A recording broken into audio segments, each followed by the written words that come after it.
On today's episode, Steph and I are going to talk about the secrets to mastering consistent sales in your business and avoid the fluctuation of that up and down income that stresses so many people out. Come on in and have a listen.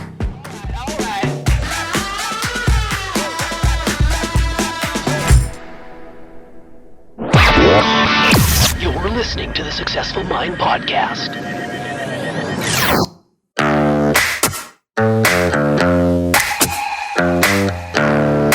Successful people learn how to make their minds work for them. We are Life is Now, and this is the Successful Mind Podcast.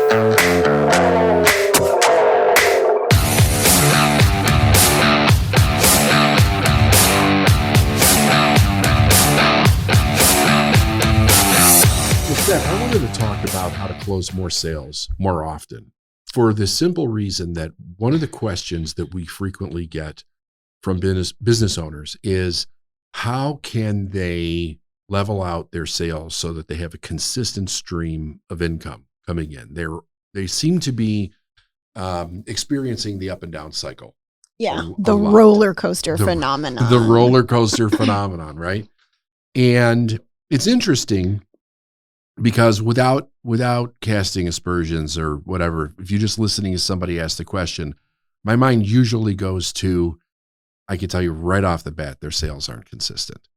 But I'll ask the question, like, are you doing this? Or are you doing that? And of course, it comes back that way every single time that the sales aren't consistent.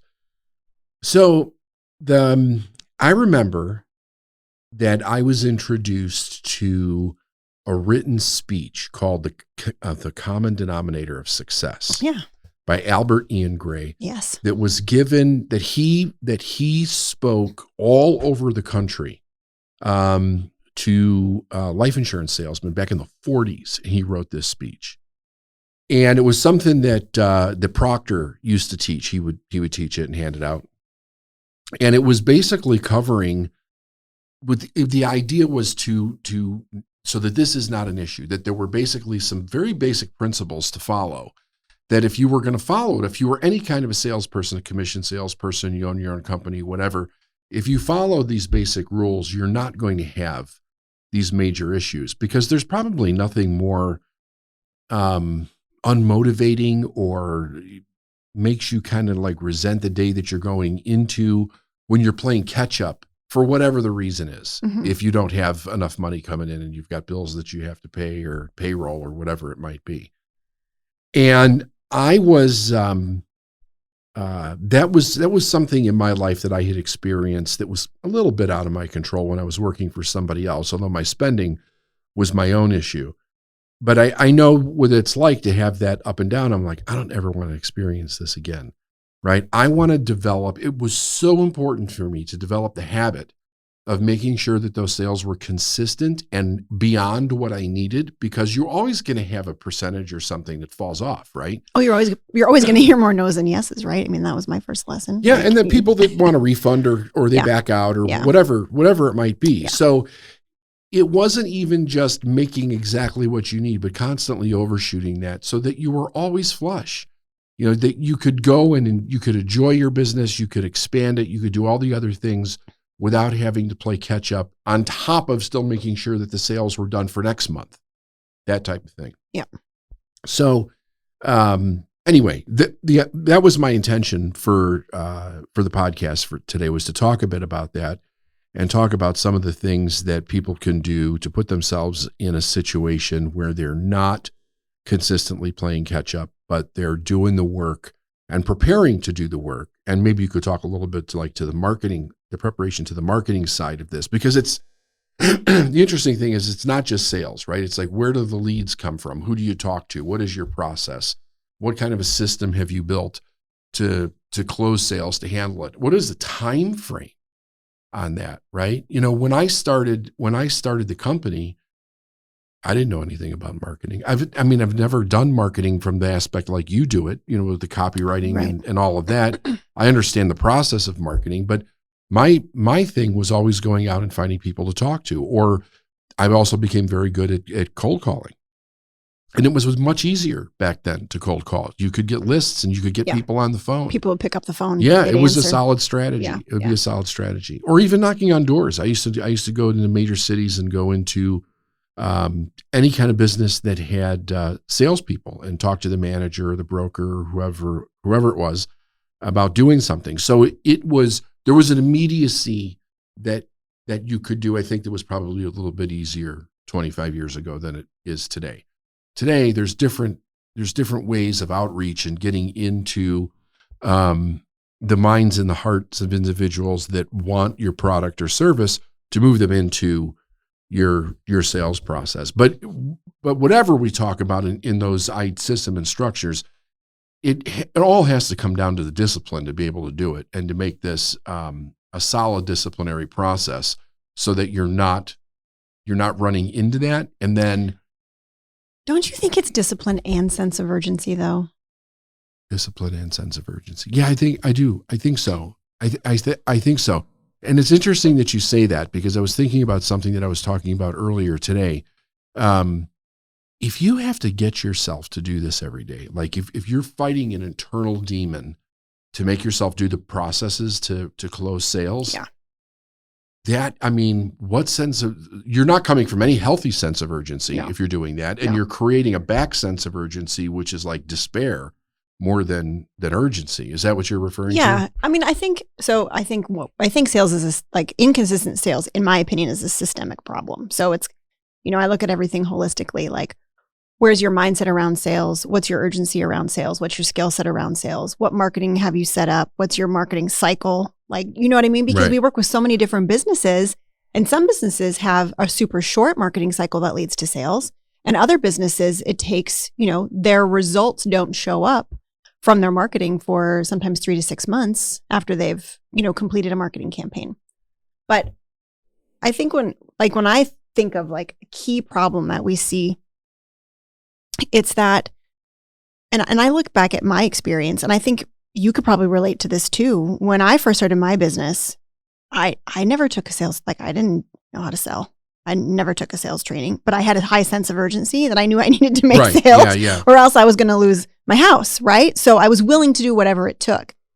What I'm seeing sometimes with business owners, especially if they've, they're over, $500,000 a year to $1 million a year, is that they're very comfortable.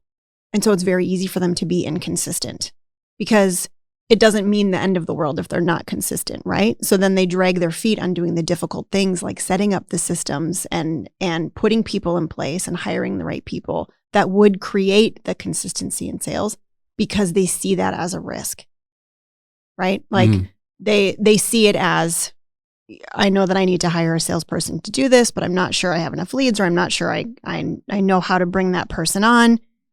They're missing opportunity by not hiring that. And so they take their foot off the gas because they get distracted by something else. And then because they took their foot off the gas, that's going to show up in their sales 1, 2, 3 months down the road. Yeah.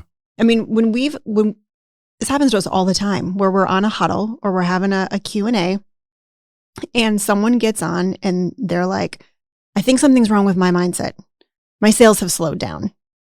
And the first thing you and I both ask is, what did you stop doing that you were doing before? Because sales is cause and effect, right? Yeah, 100%. And they'll think, at first they'll say nothing. And then we'll say, no, we know that there's something that you're not doing now that you were doing before.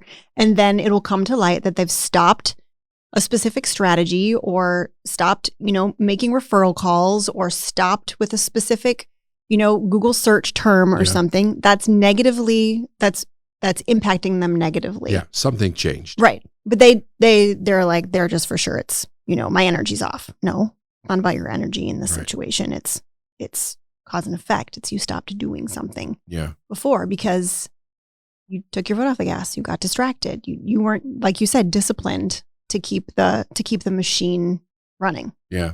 I remember listening to Dan Kennedy back in the day, and he said every day you should turn this into a habit.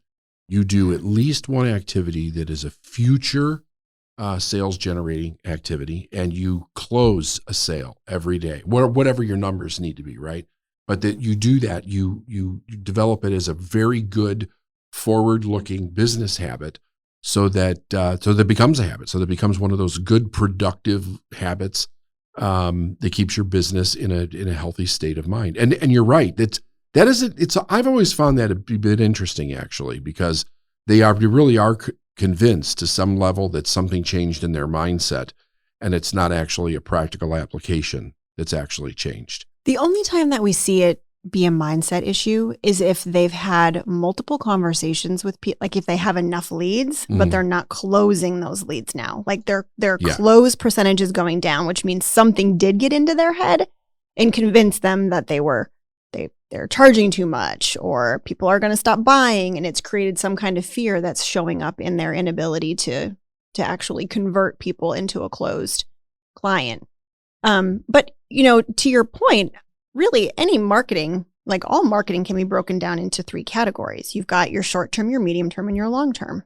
And every business should be doing all 3 of those things. You should have your short term marketing strategies, stuff that, you can implement immediately that gets immediate results, your medium term and your long term, right? So, for example, a long term marketing strategy would be starting a podcast. You're not going to get immediate results the first, couple of months that you start a podcast, but it's good to start a podcast because it builds a platform.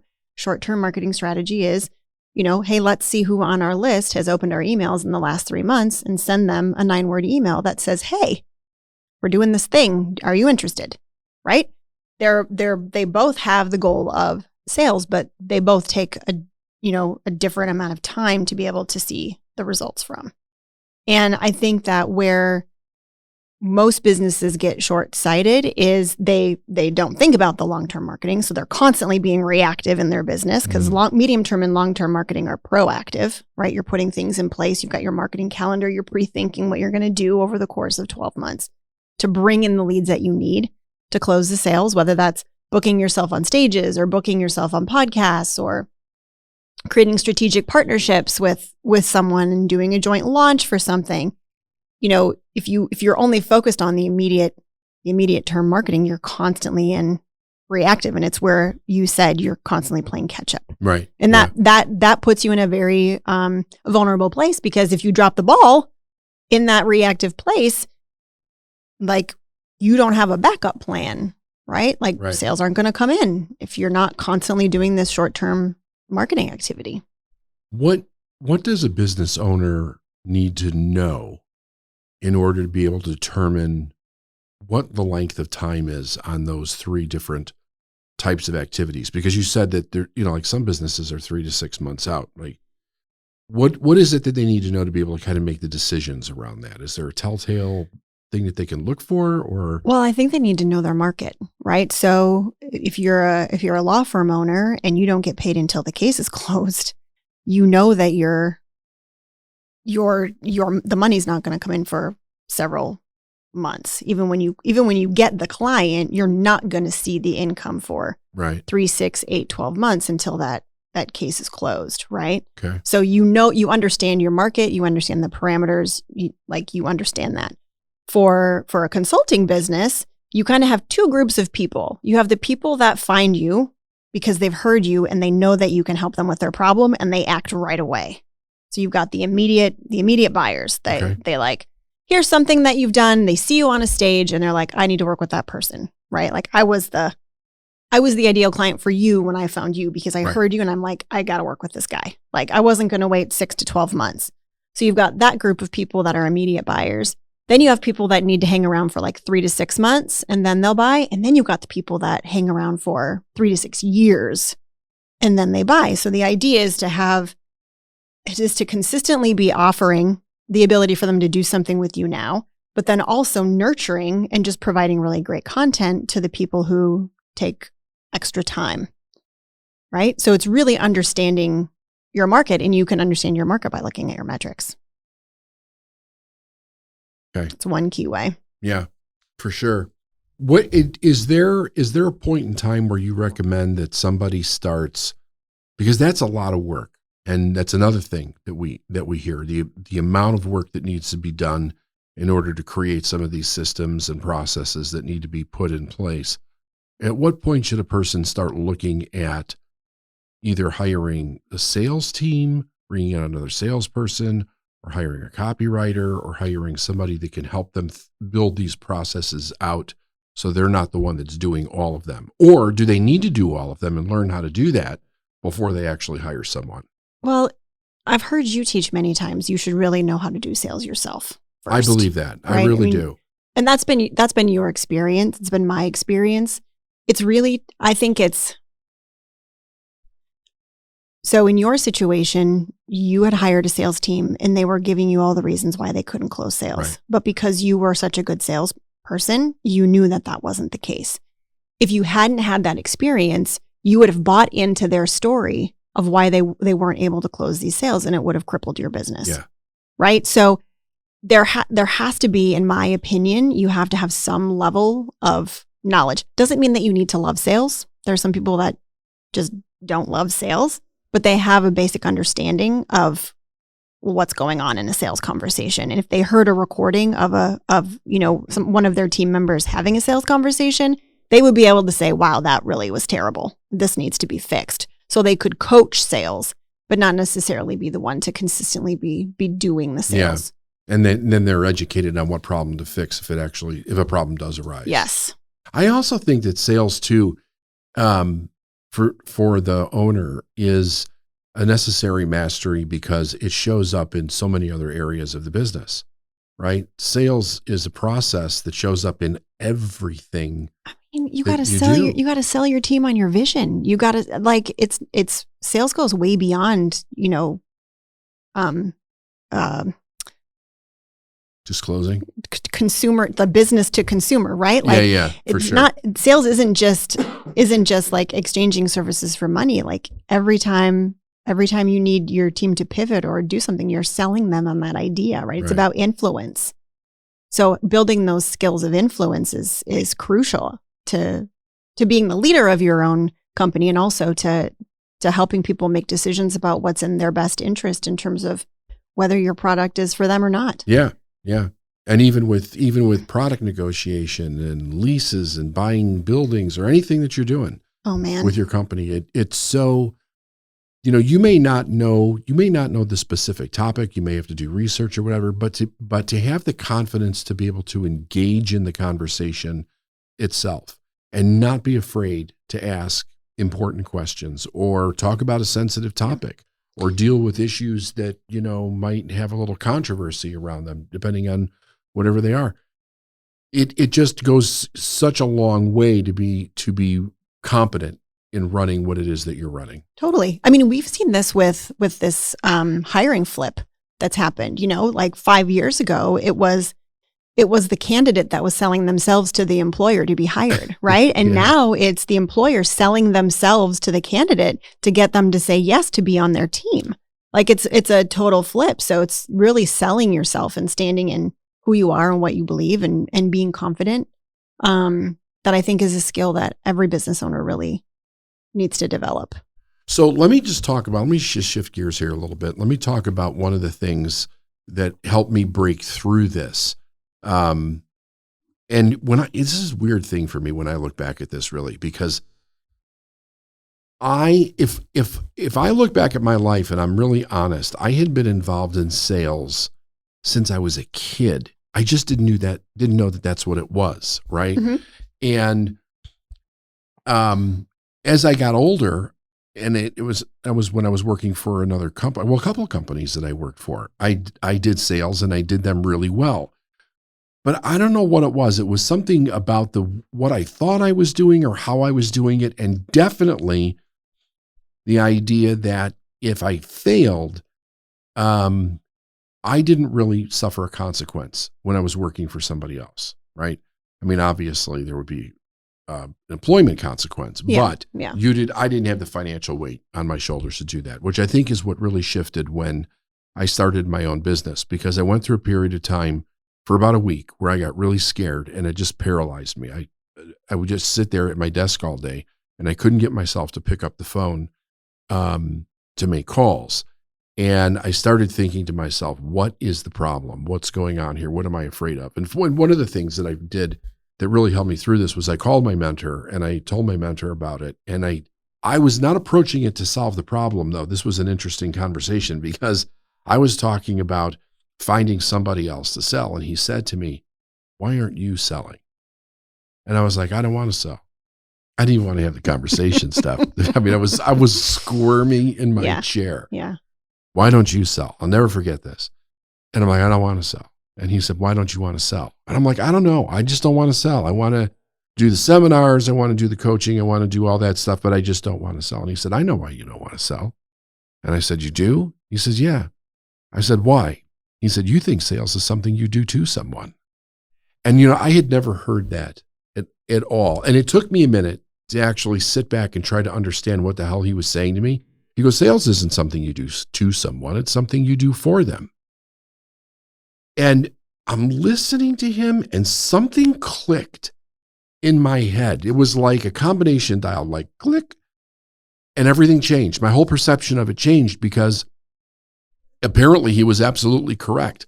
It was raised by people that really looked down at salespeople. I mean, success in general, but definitely salespeople to a very large degree. Yeah. Well, they were always trying to rip you off, right? That was the message I received. That's Salespeople exactly were always correct. trying to rip you off. They were all crooked. Yeah.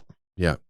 So that shifted that in my mind. And at that moment, I made the connection that sales was the exact same thing that I was doing them to help them in other areas of their business in their life.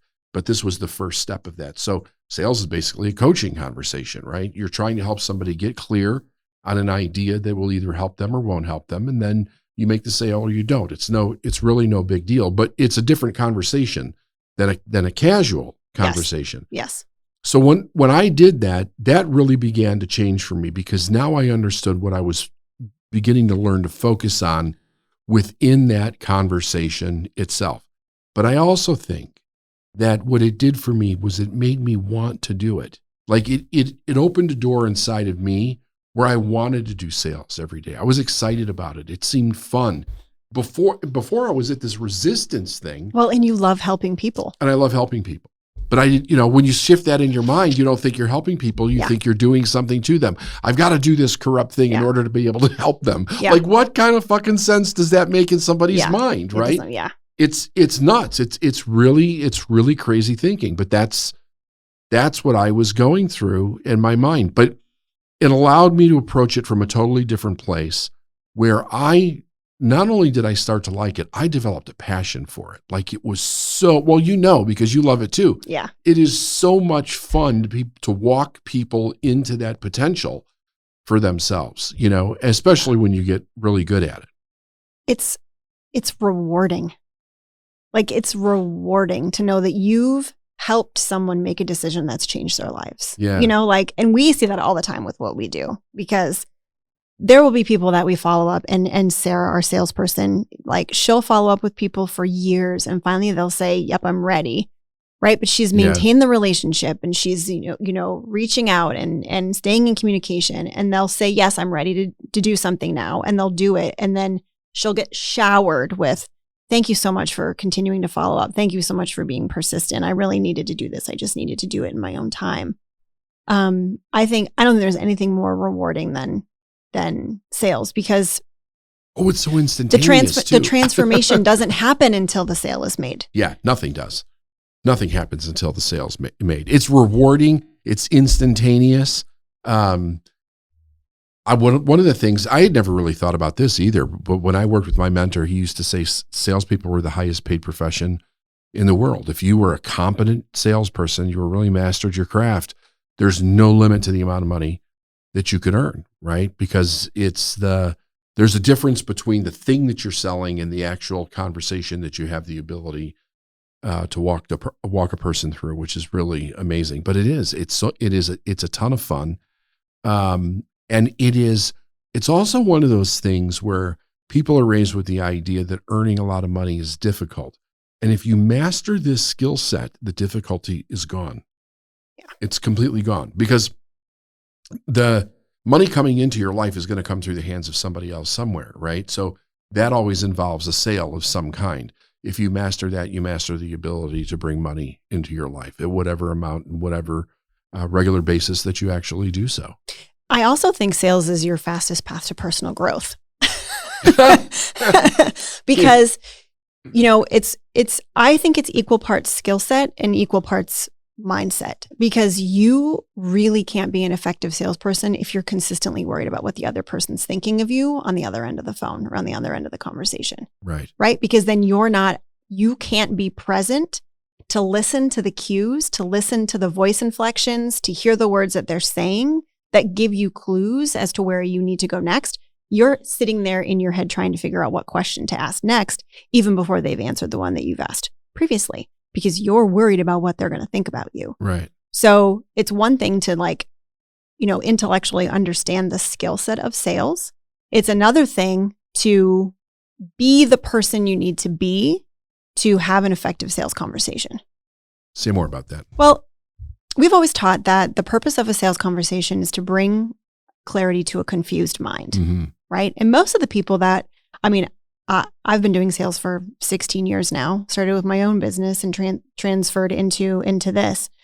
And my goal was never to actually get the sale. My goal was to help them get really clear on what their problem was so that they could make a decision about what to do next. And most of the time, if I could help them see what the actual problem was, because most people are focused on fixing the wrong thing. Right. And then really help them get clear on how it was possible for us to help them and be a cheerleader for their own success, generally they would move forward, right? So my whole goal was, how can I help them make sense of what they're experiencing right now, that then they tie to doing something with us, because I know we can help them with this, this result. So, sales is really about understanding that there's another human being on the other end of the conversation and being of total service to that person, not being attached to the getting, but actually being more attached to giving, knowing that if you're there showing up in service for that person, that's going to come back to you in whatever way it comes back to you. Yeah. Might not necessarily be through that sales call, but it will come back to you. And that has been my experience for the last 16 years. Yep. Mine too. The thing about a sales call that's important for people to know is that it's a very intimate conversation. Oh, yes. I like to say that it's just as intimate, if not more in many ways, than actual sex itself, because you're talking about things that are very important to a person. And I think that having a really healthy idea that you're asking a person to give you money and to really understand what their connection to the money is that they have for themselves, because most people literally trade their life every day for a few bucks in order to be able to live. And that's time that they don't ever get back. So when you think about, here's this money that I'm asking this person for, and I'm ready to receive this money, I'm receiving part of their life in exchange for something. And I think that if you take the conversation with that kind of seriousness and you ask the correct questions, remember that the person's engaged with you because they think that you can solve some kind of a problem or you've got something that they want to begin with. They wouldn't be engaged with you if you didn't. This is not a casual conversation, nor should you treat it as such. But if you understand that, and that those things that they're preparing to change their mind about or think about or open up to are very important to that person, because they're saying, listen, this, if you think about it from a value perspective, this thing that I want from you, this solution, this problem-solving idea, this product, whatever it might be, I am willing to trade part of my life in order to have that. Right.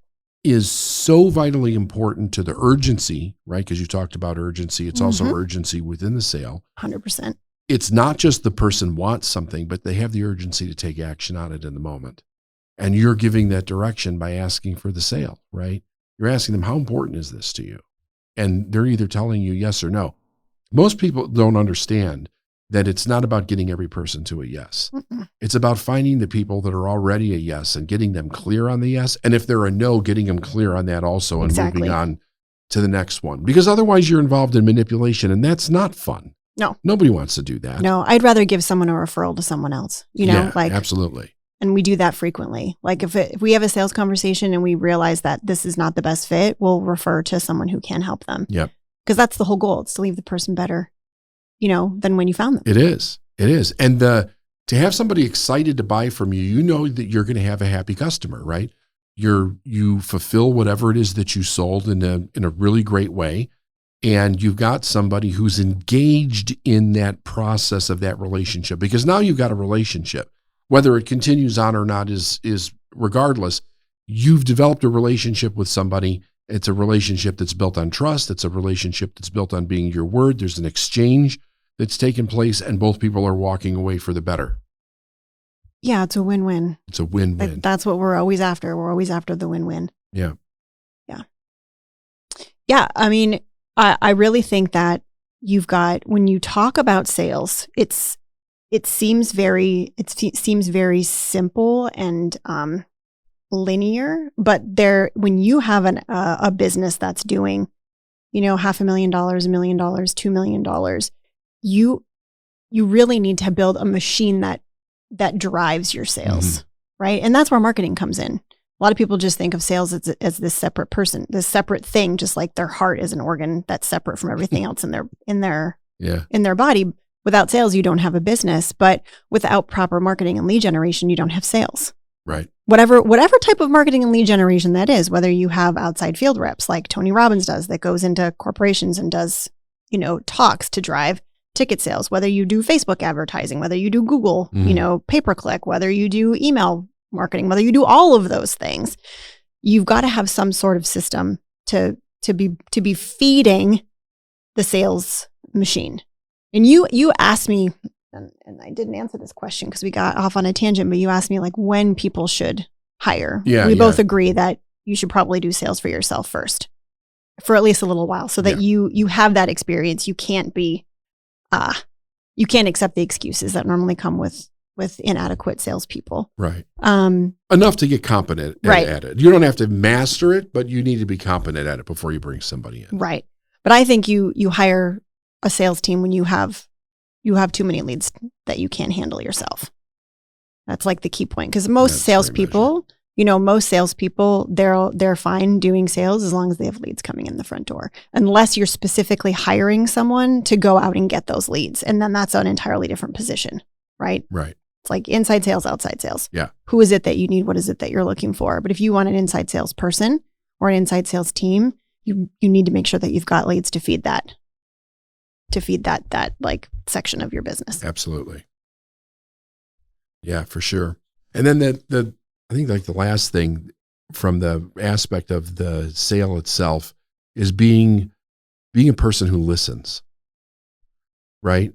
Because here's another thing that we see.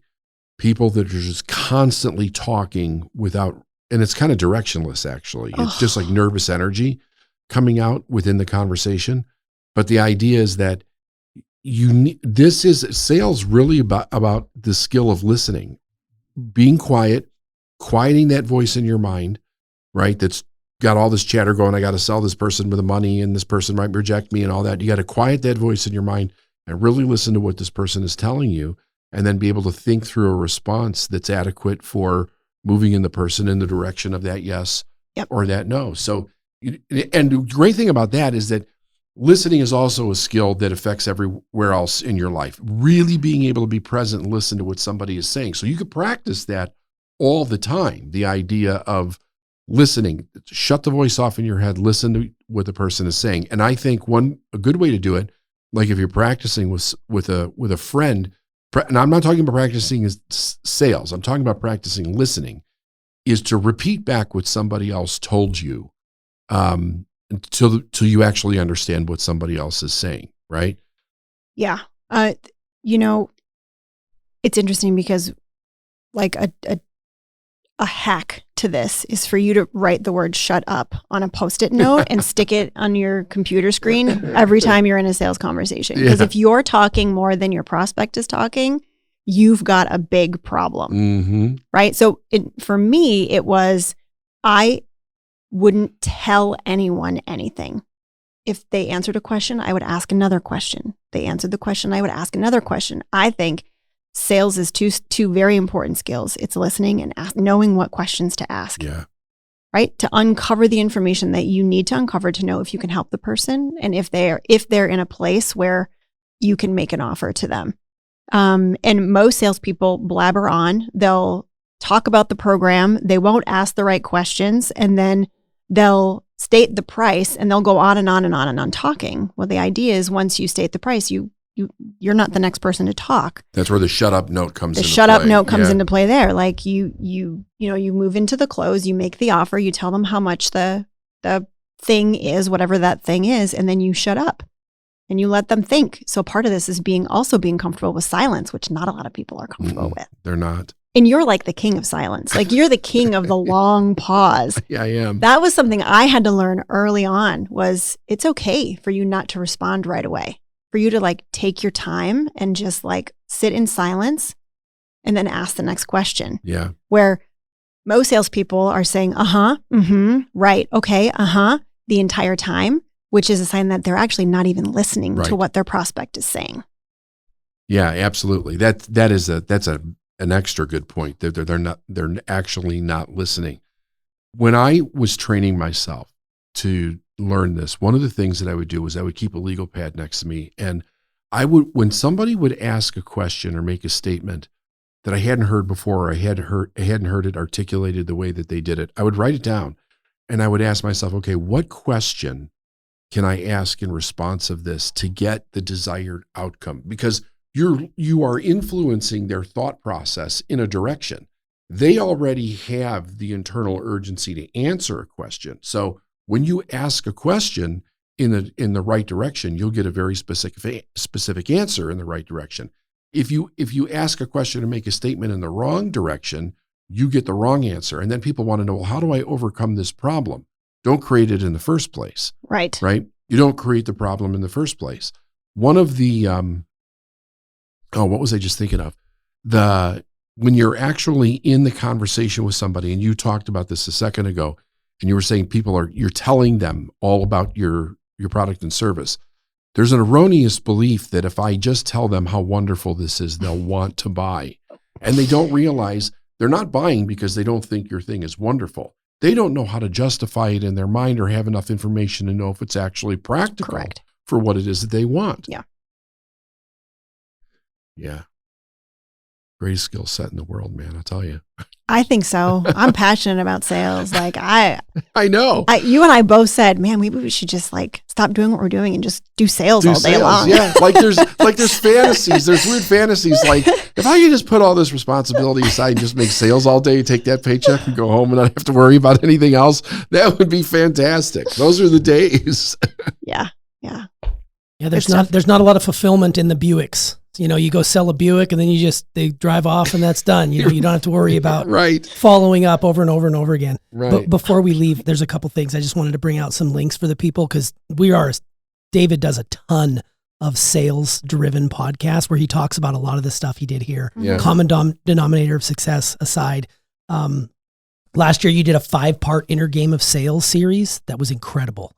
5 parts. It's all around sales, all around psychology of sales, all around mindset. I'll link to those below. You also did a successful sales strategy 2-part series not too long after that as well. So if you're looking for sales, you've come to the right place, right? Did we do common denominator of success? We did, we did. We actually did it twice. We did one where it's actually live, where you spoke in front of a live audience. Yeah. And you did one, that was episode 339. And then you did it again. You brought it back around here in the studio for episode 388. Gotcha. So I'll link to all of those down below, but it's really quality stuff. The sales is, you're in the right place when you come here for all the goods about sales, for sure. All right. Well, see you later. Bye. Bye. All right.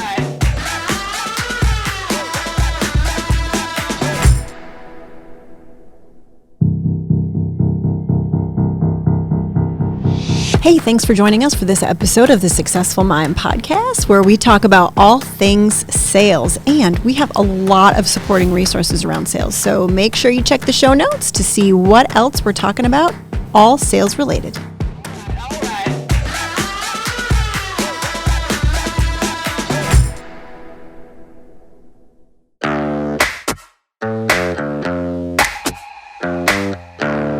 Thanks for listening to the Successful Mind podcast. If you like what you've heard and you want to know more, go to lifeisnowinc.com.